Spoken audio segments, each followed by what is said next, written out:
The group, now consisting of the protagonist, Sean, and another boy named Johnny, embarks on their trick-or-treating journey. At first, the experience is fun and exciting. Doorbells ring, candy is handed out, and the boys laugh as they compare their hauls. But something feels off.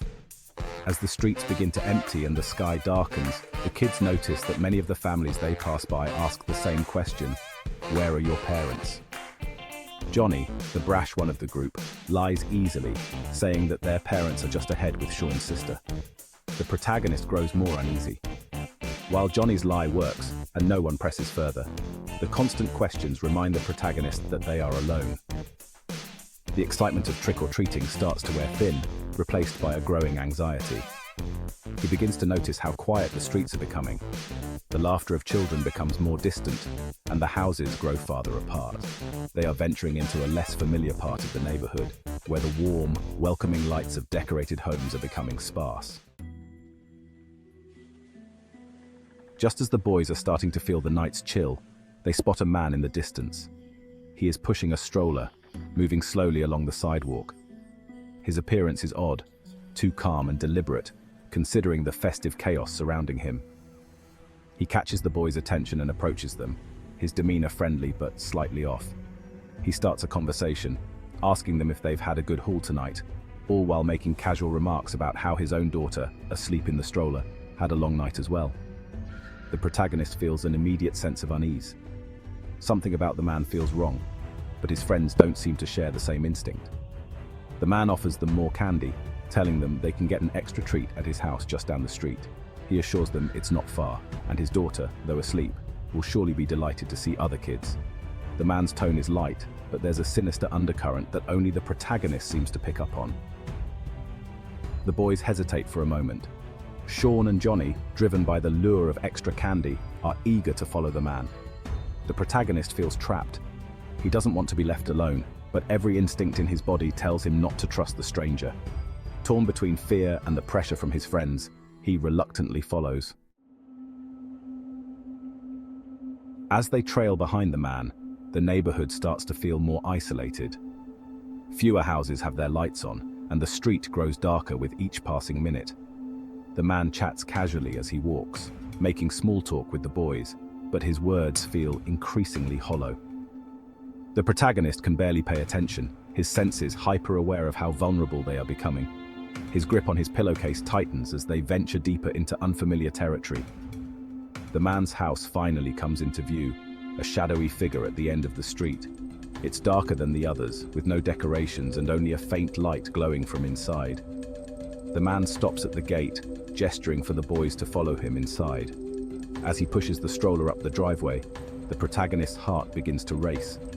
Something feels very wrong, but he doesn't know how to voice his fears without sounding childish. His mind races as he tries to come up with an excuse to leave. The boys stand hesitantly at the doorway as the man ushers them inside.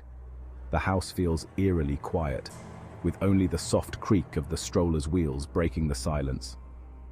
The man pushes the stroller into the living room and motions for the boys to sit. Sean and Johnny, though slightly uneasy, take a step forward, but the protagonist can't move. His eyes dart around the room, scanning for any sign of danger. The man senses their hesitation and reassures them that it's safe. He offers them candy, but something about his demeanor has shifted. His friendly facade seems forced, and the protagonist can feel the weight of his gaze lingering on them a little too long. The protagonist asks if they can keep the front door open, and the man hesitates before agreeing. His response is a moment too slow, his smile a bit too wide. The tension in the room is palpable, and the protagonist knows that something is terribly wrong. Act 1. Introduction. The story begins on a crisp Halloween evening in a suburban neighborhood bustling with children dressed in various costumes, their excitement tangible as they move from house to house trick-or-treating. The warm glow of the streetlights casts eerie shadows, adding a touch of unease to the festivities. The story begins on a crisp Halloween evening in a suburban neighborhood bustling with children dressed in various costumes, their excitement tangible as they move from house to house trick-or-treating. The warm glow of the streetlights casts eerie shadows, adding a touch of unease to the festivities. Our protagonist, a young boy of around 8 years old, is excited but slightly anxious about the night's events.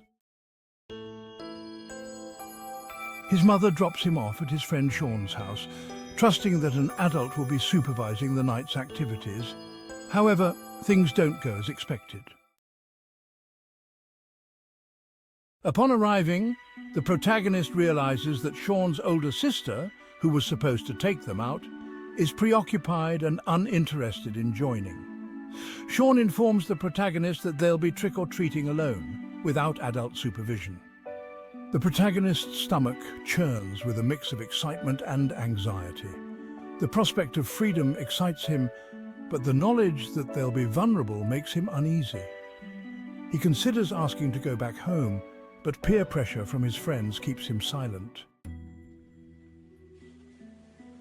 The stage is set for a night of growing dread. As the children prepare to leave, the unsettling nature of Sean's home is slowly revealed. The house is in disarray, the floors littered with toys, wrappers, and the pungent smell of cats filling the air. Sean's older sister is lounging on the couch, indifferent to the boys as she speaks in a low tone to her boyfriend on the phone. She barely acknowledges their presence. The protagonist senses a difference between Sean's home and his own, an atmosphere of neglect and emotional distance that makes him uncomfortable. The boys leave, pillowcases in hand, ready to fill them with candy. The streets, still glowing with the festive Halloween spirit, feel comforting in contrast to the discomfort of Sean's home. But an underlying sense of vulnerability begins to creep in as the night progresses. The protagonist is wary, and as the light fades, so does his sense of security. As the man turns his back to them, Sean, curious and emboldened, peers into the stroller. He expects to see the sleeping daughter the man had been talking to throughout the night, but what he finds instead sends a chill down his spine. Lying in the stroller is not a child, but a lifeless doll, a twisted representation of what they were led to believe was real.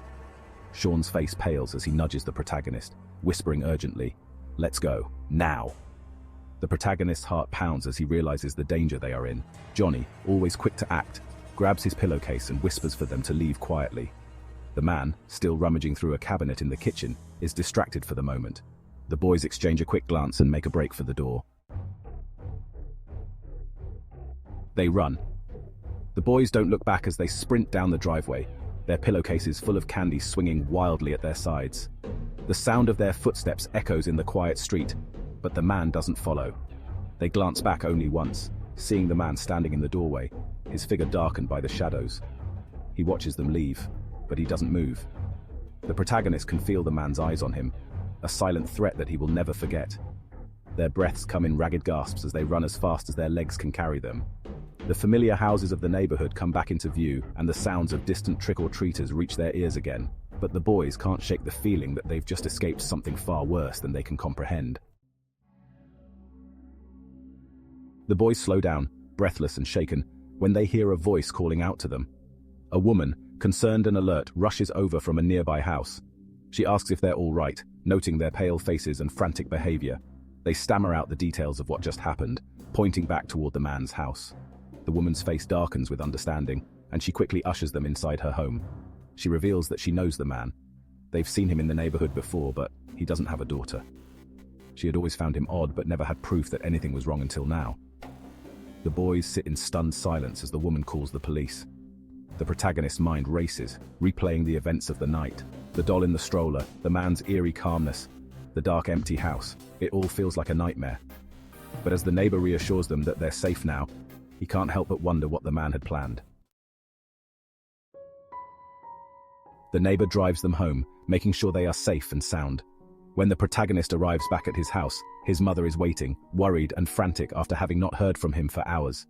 She hugs him tightly as he tells her the whole story, her face growing more horrified with every word. The police are contacted and the neighborhood is put on alert, but no one knows if the man will be found.